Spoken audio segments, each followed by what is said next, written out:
नमस्कार दोस्तों, स्वागत है आपका सर्वोदय आईएएस के प्लेटफॉर्म पे। आज हम लोग पढ़ेंगे भारत का संविधान और भारत के संविधान में देखेंगे संविधान का भाग एक। संविधान के भाग एक को हम लोग 5 भाग में बांट के पढ़ेंगे।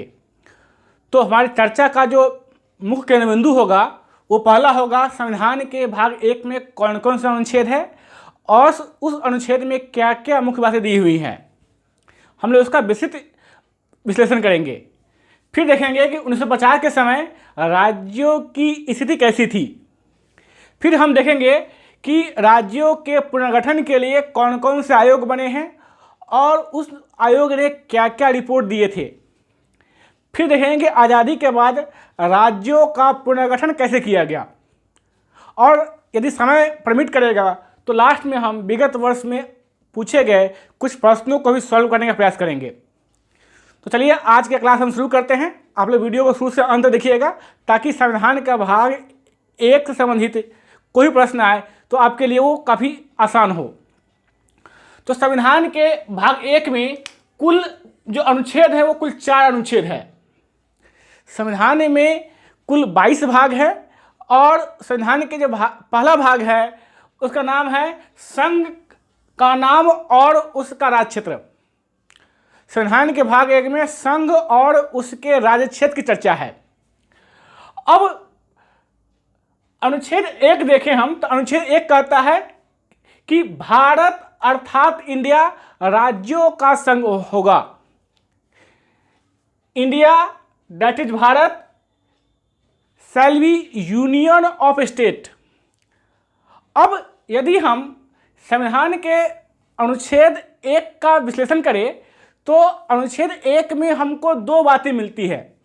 पहला, संघ का नाम। संघ का नाम क्या है? भारत और इंडिया। और दूसरा है भारत क्या है? राज्यों का संघ है। राज्यों का संघ है। यदि इसका इंग्लिश देखेंगे तो यहां लिखा हुआ है यूनियन ऑफ स्टेट। तो अनुच्छेद 1 के सब क्लॉज 1 में हमको 2 बातों का ज्ञान होता है। क्या कि पहला, भारत का नाम क्या है? तो भारत का नाम है भारत और इंडिया। दूसरा, भारत क्या है? राज्यों का संघ है, यूनियन ऑफ स्टेट है। अब यूनियन शब्द है, इसे हम कनाडा से ग्रहण किए हैं। अब यूनियन और एक शब्द होता है फेडरेशन, दोनों का हिंदी संघ ही होता है। तो दोनों में अंतर क्या है तो समझिएगा कि हमने जो अपना संघीय शासन लिया है वो लिया है कनाडा से। भारत का स्ट्रक्चर फेडरल है लेकिन भारत फेडरेशन नहीं और क्या है? यूनियन है। भारत का स्ट्रक्चर कैसा है? फेडरल स्ट्रक्चर है, जबकि भारत फेडरेशन न होकर भारत क्या है? यूनियन है।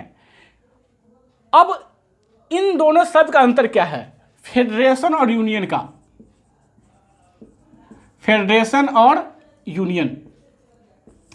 यूनियन में केंद्र और राज्य के बीच में कंप्लीट सेपरेशन ऑफ पावर होता है। राज्य और केंद्र के बीच में शक्तियों का पूर्ण विभाजन होता है, जबकि यूनियन में शक्ति का कंप्लीट डिवीजन नहीं होता है बल्कि शक्तियों का डेलीगेशन होता है। यहाँ पर शक्तियों का सेपरेशन होता है और यहाँ शक्तियों का डेलीगेशन होता है। इसमें राज्यों के पास ज़्यादा पावर होता है, यहाँ पर राज्यों के पास कम होता है। यहाँ पर जो अवशिष्ट शक्ति है वो राज्यों के पास होती है, यहाँ पर जो अवशिष्ट शक्ति है यहाँ पर संघ के पास होती है। इसके अलावा भी कई सारे अंतर हैं जिसकी चर्चा हम लोग आगे करेंगे। तो संविधान के अनुच्छेद 1 के सब क्लॉज 1 से हमको 2 बातों का ज्ञान होता है कि भारत का नाम क्या है, दूसरा भारत कैसा है। तो भारत क्या है? राज्यों का संघ है। दूसरा है कि जो भारत के राज्य क्षेत्र हैं उसकी चर्चा कहाँ है? तो भारत के राज्य क्षेत्र की चर्चा पहली अनुसूची में की गई है, फर्स्ट शेड्यूल में। और तीसरा है कि अनुच्छेद 1 का सब क्लॉज 3 है कि भारत के राज्य क्षेत्र में कौन कौन सा क्षेत्र शामिल है। जो टेरिटरी ऑफ इंडिया है, टेरिटरी ऑफ इंडिया में कौन कौन से शामिल है? तो इसमें है स्टेट, यूटी तथा एक्वायर्ड टेरिटरी। राज्य, केंद्रशासित प्रदेश तथा ऐसे क्षेत्र जो अर्जित किए गए हैं। तो यहाँ देखिए कि एक शब्द है union of India, union of India, और एक शब्द है टेरिटरी ऑफ इंडिया। दोनों में बड़ा कौन सा है? दोनों में बड़ा टेरिटरी ऑफ इंडिया है, क्योंकि यूनियन ऑफ इंडिया में क्या है? केवल क्या है? राज्य शामिल है, जबकि टेरिटरी ऑफ इंडिया में राज्य के साथ साथ यूटी भी है तथा एक्वायर्ड स्टेट भी है। ठीक है, एक्वायर्ड एरिया भी है।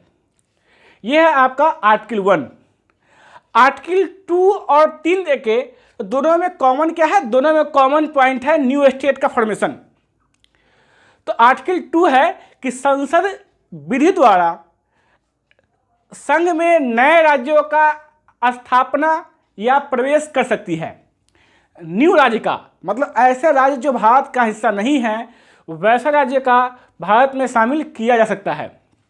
दूसरा जो है आर्टिकल 3, इसका संबंध आंतरिक पुनर्गठन से है, इंटरनल रीएडजस्टमेंट से, कि संसद विधि द्वारा किसी नए राज्य का गठन कर सकती है, किसी राज्य का क्षेत्र बढ़ा सकती है, किसी राज्य का क्षेत्र घटा सकती है, किसी राज्य के सीमा में परिवर्तन कर सकती है, या फिर किसी राज्य के नाम में परिवर्तन कर सकती है। जैसे आप देख सकते हैं कि मैसूर का नाम कर्नाटक में बदला गया, मद्रास का नाम तमिलनाडु में बदला गया। इसी प्रकार उड़ीसा का नाम ओडिशा में चेंज किया गया। उत्तर प्रदेश का यूनाइटेड प्रोविंस का नाम उत्तर प्रदेश किया गया। तो संसद विधि द्वारा राज्यों के नाम में परिवर्तन कर सकती है। और जो अब समझिए कि जब हम न्यू राज्य का गठन करेंगे तो इसके लिए प्रक्रिया क्या है? नए राज्य के गठन के लिए प्रक्रिया क्या है? तो प्रक्रिया क्या है कि राष्ट्रपति जो है बिल को इनिशिएट करेंगे और बिल भेजेंगे कहाँ पे? बिल भेजेंगे राज्य के पास में। कौन से राज्य में?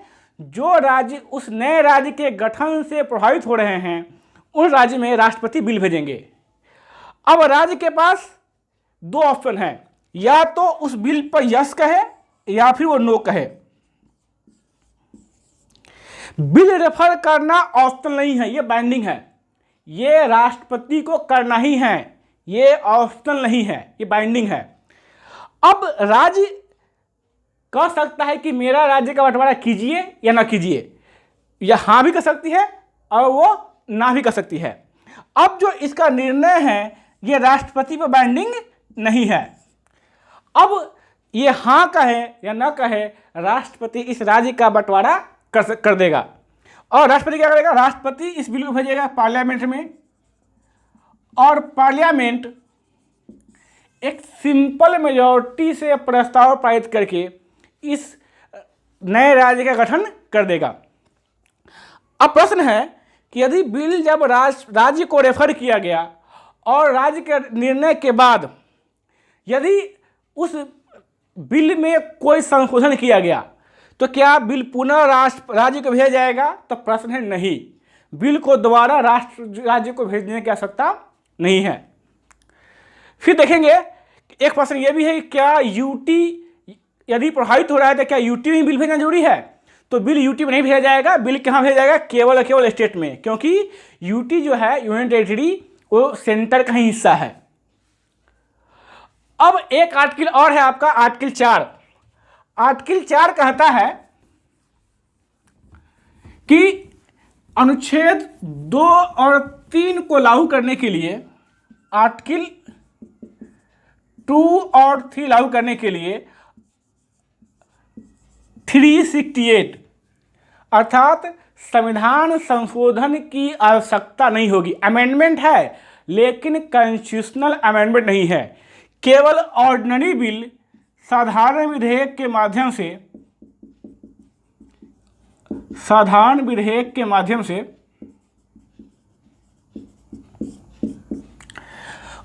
उस राज्य का निर्माण हो जाएगा। अब साधारण विधेयक संसद के किसी भी सदन में आ सकता है, वो लोकसभा में आ सकता है या फिर राज्यसभा में आ सकता है, और सिंपल मेजॉरिटी से जितने लोग आए हैं उसके बहुमत से प्रस्ताव पारित करके उस नए राज्य का गठन कर दिया जाएगा। तो ये आपका मोटा मोटा 4 अनुच्छेद है कि आर्टिकल 1 में है कि भारत अर्थात इंडिया राज्यों का संघ होगा। आर्टिकल 1 के सब प्लस 2 में है कि राज्य के राज की चर्चा कहाँ किया गया है, तो पहली अनुसूची में किया गया है। तीसरा है भारत के राज्य क्षेत्र में कौन कौन क्षेत्र शामिल है, तो वो है राज्य, यूटी तथा अर्जित भूभाग। फिर आर्टिकल 2 और 3 जो है यह फॉर्मेशन ऑफ स्टेट संबंधित है, राज्यों के गठन संबंधित है। इसमें आर्टिकल 2 जो है वो कहता है कि संसद विधि द्वारा संघ में नए राज्यों का प्रवेश या स्थापना कर सकती है। यह पावर्स केवल संसद को है, राज्य के पास नहीं है। और आर्टिकल 3 कहता है कि राज्य का आंतरिक पुनर्गठन किया जा सकता है। इसके लिए प्रक्रिया है कि राष्ट्रपति बिल उस राज्य को भेजेगा जो राज्य प्रभावित हो रहे हैं। जैसे मान लीजिए कोई एक राज्य है और उस राज्य को ये अलग अलग राज्य है, सपोज कीजिए कि ये 3 राज्य से इतना इतना हिस्सा लेकर हमको एक नया राज्य बनाना है, तो इन बिल 3 राज्य में भेजा जाएगा। ये बिल रेफर करना बाइंडिंग है, ऑप्शनल नहीं है। हाँ, राज्य का जजमेंट जो आएगा वो बाइंडिंग नहीं है। राष्ट्रपति तब बिल कहाँ भेजेंगे, पार्लियामेंट में। पार्लियामेंट एक सिंपल मेजॉरिटी से प्रस्ताव पारित करके एक नए राज्य का गठन कर देगी। अब हम देखते हैं कि 1950 के समय राज्यों की स्थिति कैसी थी। तो 1950 के समय जब संविधान लागू हुआ था तो राज्यों का एक टेम्पररी अरेंजमेंट किया गया था, कोई साइंटिफिक अरेंजमेंट नहीं था।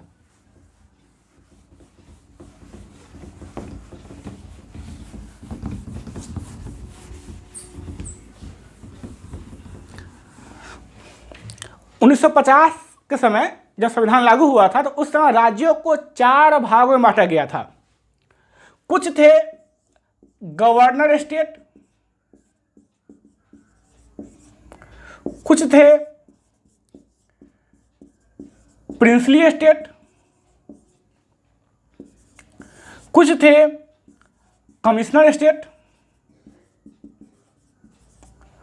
और एक था यूटी। संख्या की बात देखें तो हमारे पास 9 था गवर्नर स्टेट, 9 था प्रिंसली स्टेट, 10 था हमारा कमिश्नर स्टेट और एक था यूटी, नाम था उसका अंडमान और निकोबार। तो 26 जनवरी 1950 को हमारे पास में कुल 28 राज्य और एक यूटी था। और वर्तमान में आज तारीख 17 मई 2020 को हमारे पास 28 राज्य और 8 यूटी है। तो ये 28 राज्य जो था क्या वही राज्य अभी भी है, तो बस उत्तर है नहीं। उसमें कई सारे परिवर्तन किया गया जो अभी हम देखेंगे। तो जब संविधान लागू हुआ था तो उस समय राज्यों का टेम्पररी अरेंजमेंट किया गया था। वो उसमें कुछ राज्यों को 4 भाग में बांटा गया था। कुछ गवर्नर स्टेट थे, कुछ प्रिंसली स्टेट थे, कुछ कमिश्नर स्टेट थे और एक था यूटी। 1920 में जब कांग्रेस का अधिवेशन हुआ था तो उस कांग्रेस अधिवेशन में कांग्रेस ने पृथक प्रांतों का डिमांड किया था। मतलब कांग्रेस जो है भाषाई आधार पर राज्यों के गठन का पक्षधर थी। कब? आज़ादी से पहले। आज़ादी के बाद सरकार ने एक कमेटी बनाया, उसका नाम था एसके धर समिति।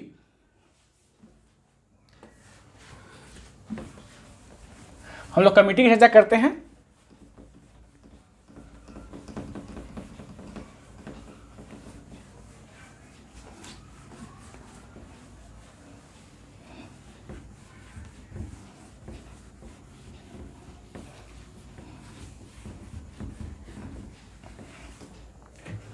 हम लोग चर्चा करते हैं कमेटी का।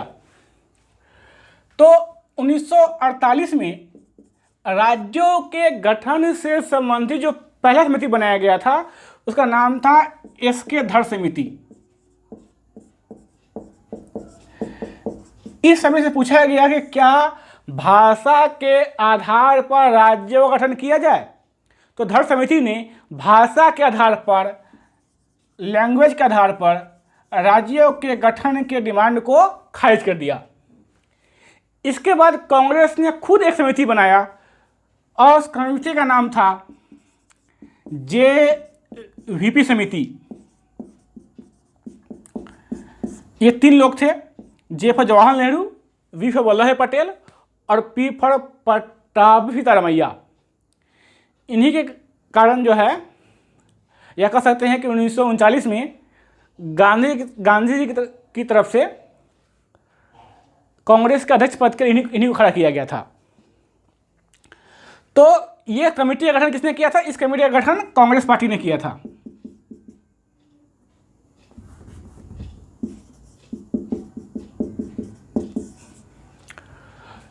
इस समिति ने भी लैंग्वेज के आधार पर राज्यों के मांग को खारिज कर दिया।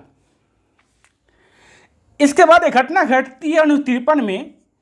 एक कांग्रेसी वर्कर थे, का नाम था पोट्टी श्रीरामुलु।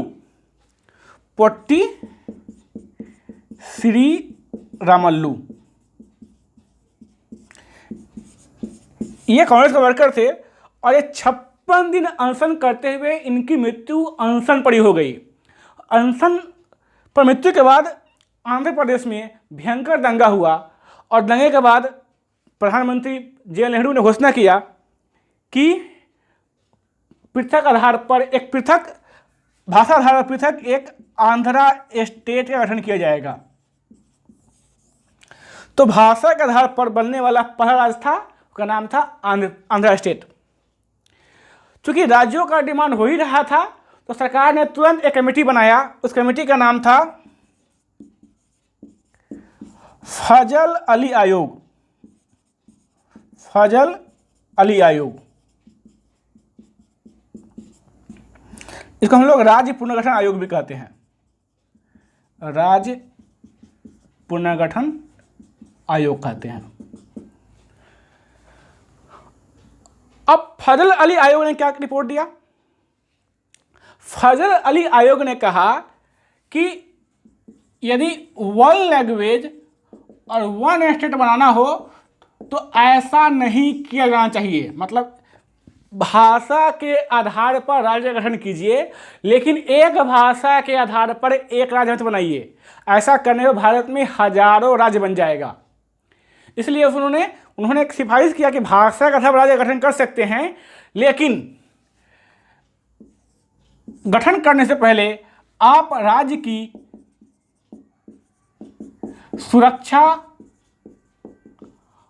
और संप्रभुता का भी ध्यान रखें। राज्य के लैंग्वेज और कल्चर, राज्य के भाषा और संस्कृति का भी ध्यान रखें। इसके अलावा राज्य के फाइनेंस एंड एडमिनिस्ट्रेशन, वित्त और प्रशासन का भी ध्यान रखा जाना चाहिए। ठीक है, तो उन्होंने कहा कि राज्य भाषा के आधार पर राज्य बनाइए, परंतु एक भाषा के आधार पर एक राज्य मत बनाइए। और फजल अली आयोग ने अपना रिपोर्ट सौंपा था कब? 1955 में। परीक्षा में अक्सर पूछ चुका है ये। फजल अली आयोग बना था 1953 में और रिपोर्ट सौंपा था इसने 1955 में। अब फजल अली आयोग के रिपोर्ट के आधार पर संविधान में किया गया 7वां संशोधन, और 7वें संशोधन द्वारा भारत में कुल 14 राज्य और 6 यूटी बनाया गया। 14 राज्य और 6 यूटी बनाया गया। और आज कितना है? आज हमारे पास 28 राज्य और 8 यूटी है। तो हम देखते हैं कि आज़ादी के बाद किस प्रकार राज्यों का पुनर्गठन किया गया।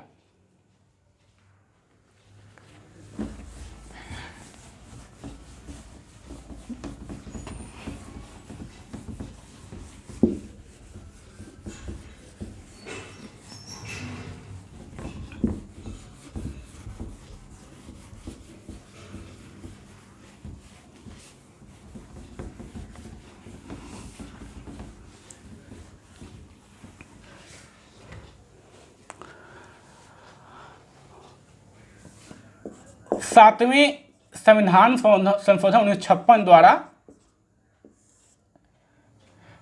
14 राज्य और 6 यूटी बनाया गया।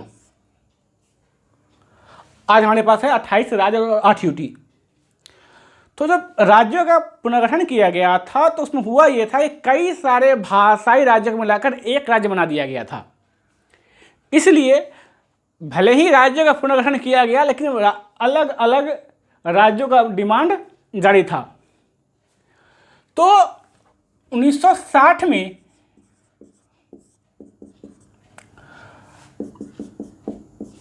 मुंबई को तोड़कर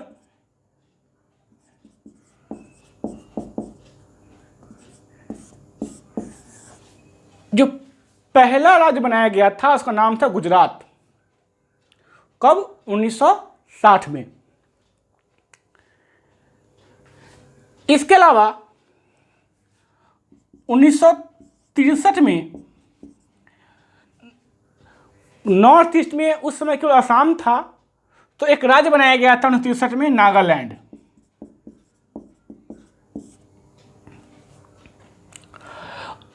एक चीज समझिएगा,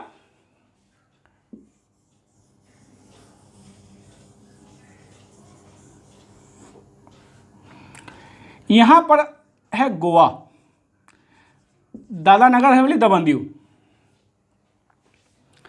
यहां पर है दादरा और नगर हवेली, यहां है दमन दीव। और इधर है आपका पुडुचेरी।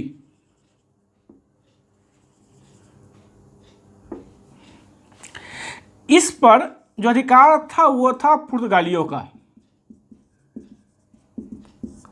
और पुडुचेरी पर अधिकार था किसका? फ्रांसीसियों का।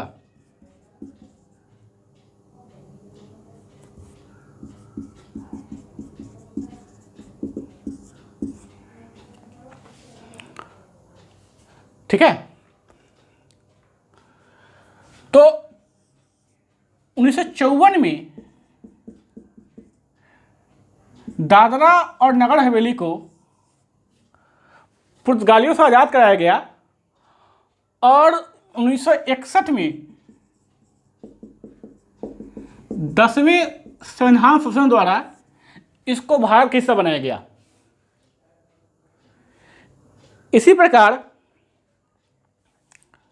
जो गोवा है उसको 1961 में दमन दीव और गोवा इसको 12वें संविधान संशोधन द्वारा भारत का हिस्सा बनाया गया और 1961 में ही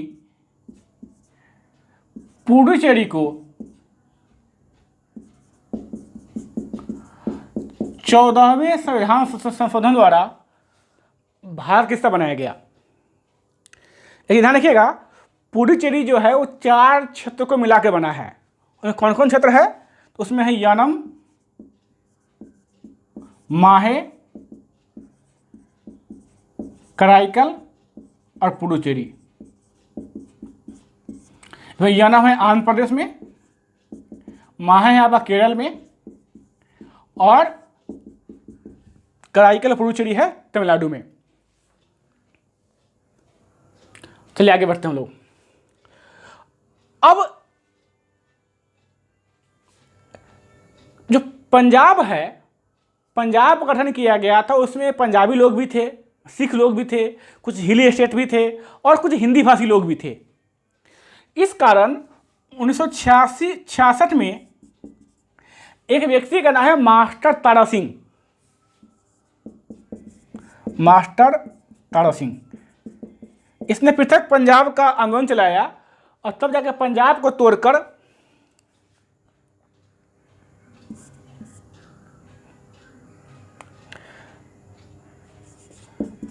हरियाणा और हिमाचल प्रदेश बनाया गया। पंजाब को तोड़कर हरियाणा और हिमाचल प्रदेश बनाया गया। इसके अलावा 1972 में जो नॉर्थ ईस्ट है इसका स्ट्रक्चर चेंज किया गया, क्योंकि 1972 तक नॉर्थ ईस्ट में दो ही राज्य थे, एक थे नागालैंड और एक था असम। तो असम को तोड़ा गया और असम को तोड़कर 3 राज्य और 2 यूटी बनाया गया। कौन कौन सा राज्य बनाया गया? मेघालय, मणिपुर और त्रिपुरा, ये 3 राज्य बनाया गया तथा मिजोरम और अरुणाचल, ये 2 यूटी बनाया गया। तो संख्या में देखिए तो ये था 15वां राज्य, ये था 16वां राज्य, ये 17वां राज्य, 18वां, 19वां, 20वां, 21वां राज्य था। अब 1975 में सिक्किम को भारत में शामिल किया गया। तो पहले समझिएगा सिक्किम में क्या समस्या था। सिक्किम को भारत में शामिल करने का बिल्कुल डिफरेंट तरीका था। 1947 तक वहाँ पर चोग्याल वंश का शासन था। 1947 तक सिक्किम में चोग्याल वंश का शासन था और 1947 में भारत सरकार ने उसे अपने में शामिल करके उसको प्रोटेक्टोरेट स्टेट का दर्जा दे दिया गया, जिसमें भारत सरकार के पास डिफेंस, इंटरनेशनल रिलेशन तथा कम्युनिकेशन, ये 3 चीज़ भारत सरकार के पास था। बाकी चीज़ें लोकल एडमिनिस्ट्रेशन को सौंप दिया गया। बाद में जनता के डिमांड पर 1974 में 35वें संविधान संशोधन किया गया और इसके द्वारा संविधान में 2 आर्टिकल जोड़ा गया, एक आर्टिकल 2A और एक शेड्यूल 10। कंफ्यूज मत होइएगा, शेड्यूल 10 अभी जो है उसमें एंटी डिफेक्शन लॉ है, लेकिन 35वें संविधान संशोधन द्वारा भी शेड्यूल 10 जोड़ा गया था। अभी क्लियर हो जाएगा आपका।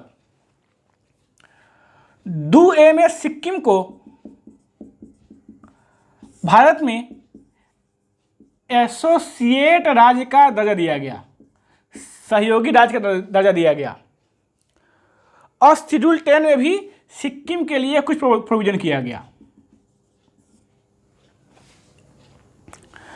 लेकिन जनता इससे खुश नहीं थी, इसलिए 36वें संविधान संशोधन किया गया और इसके द्वारा 2A और शेड्यूल 10 को समाप्त कर दिया गया और सिक्किम को पूरी तरह भारतीय राज्य में शामिल कर लिया गया। जो शेड्यूल 10 है, आज इसमें है anti defection law, anti defection law, दल बदल प्रणाली। इसे 1985 में 52वें संविधान संशोधन द्वारा जोड़ा गया। लेकिन पहले इसमें क्या था? पहले इसमें सिक्किम से रिलेटेड प्रोविजन था। यदि आप बेयर एक्ट देखेंगे तो वहाँ पर आपको 2A मिलेगा, उसमें लिखा होगा निरसित। ठीक है, तो ये हमारा कौन राज्य बना? सिक्किम हमारा बना 22वां राज्य। इसके बाद 1987 में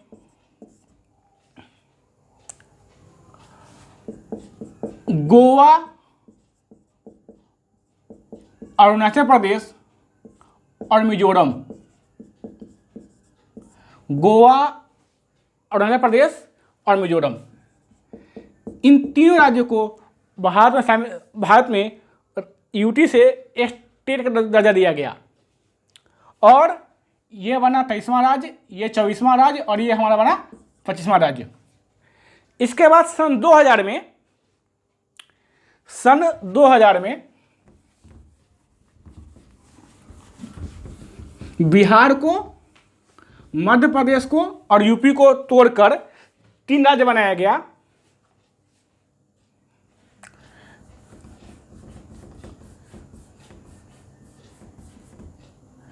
मध्य प्रदेश को तोड़कर बनाया गया कौन सा राज्य? छत्तीसगढ़।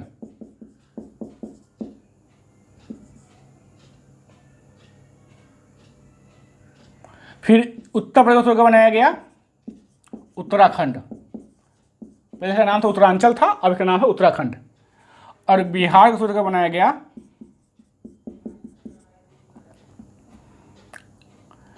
झारखंड।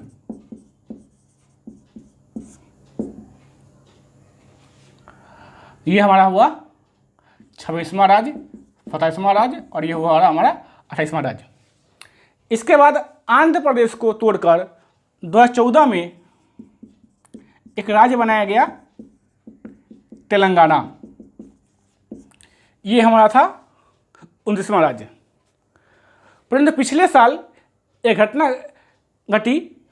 भारत सरकार ने जम्मू कश्मीर के राज्य के दर्जे को छीनकर उसे 2 यूटी में तब्दील कर दिया। जम्मू कश्मीर को तोड़कर जम्मू कश्मीर और लद्दाख, इन दोनों को 2 यूटी बना दिया गया। ठीक है, तो 29 राज्य था, अब कितना है राज्य बचा? अब हमारे पास बचा 28 राज्य। इसके बाद एक घटना और घटी कि सरकार ने दमन दीव और दादरा और नगर हवेली को मिलाकर 1 यूटी बना दिया।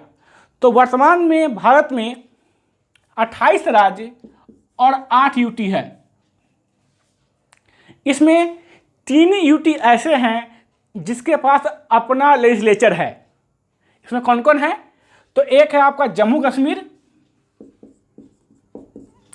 दिल्ली और पुडुचेरी। ये 3 ऐसे राज्य हैं, यूटी है, जिसके पास क्या है? अपना विधानसभा है। दिल्ली को 69वें संविधान संशोधन द्वारा लेजिस्लेचर का दर्जा दिया गया और दिल्ली में 7 लोकसभा सीट है तथा 70 विधानसभा सीट है। अब जब देश आज़ाद हुआ था तो 3 ऐसे क्षेत्र थे जो आज़ादी के समय भारतीय राज्य में शामिल नहीं हुए थे। ये 3 स्टेट कौन कौन से हैं? ये 3 क्षेत्र कौन कौन से हैं? तो नाम सुन रहे होंगे, जूनागढ़, हैदराबाद और जम्मू कश्मीर। जूनागढ़, हैदराबाद और जम्मू कश्मीर। जूनागढ़, हैदराबाद और जम्मू कश्मीर। तो जूनागढ़ में जनमत संग्रह कराया गया और जनमत संग्रह कराकर उसे भारतीय राज्य में शामिल कर लिया गया। हैदराबाद में पुलिस एक्शन किया गया और एक्शन का नाम था ऑपरेशन पोलो। ऑपरेशन पोलो द्वारा हैदराबाद को भारतीय राज्य में शामिल किया गया। और जम्मू कश्मीर ने इंस्ट्रूमेंट ऑफ एक्सेशन विलय पत्र पर हस्ताक्षर कर भारतीय राज्य में शामिल हुआ। तो ये रहा संविधान का भाग 1। इसके अलावा कई राज्यों का नाम चेंज हुआ, वो आपको पहले बता चुके हैं। जैसे उड़ीसा का नाम हो गया ओडिशा, कर्नाटक का नाम हो गया कर्नाटक जो है मैसूर का नाम हो गया कर्नाटक, मद्रास का नाम हो गया चेन्नई, यूनाइटेड प्रोविंस चेंज हो गया उत्तर प्रदेश में। तो ये कई सारे राज्य का नाम परिवर्तन हुआ। दोस्तों ये रहा संविधान का पूरा, संविधान के भाग 1 के पूरा स्ट्रक्चर। यदि इस टॉपिक में आपको कहीं से भी कोई प्रॉब्लम हो तो कमेंट बॉक्स में कमेंट कीजिए ताकि हम उसका जवाब देंगे। और अगर कहीं कोई दिक्कत हो तो हम एक वीडियो बना के फिर उसको दूर करने का प्रयास करेंगे। हमने पूरा कोशिश किया है कि आपको कहीं भी डाउट ना हो। फिर भी यदि आपको कोई डाउट्स होता है तो कमेंट बॉक्स में कमेंट कीजिए। और इससे रिलेटेड जो भी प्रश्न पूछे गए हैं अभी तक एग्जाम में, IAS एग्जाम में, PCS में या राज्य अन्य एग्जाम में, तो आप क्वेश्चन को सॉल्व कीजिए। अगर डाउट्स होता है तो कमेंट बॉक्स में कमेंट कीजिए।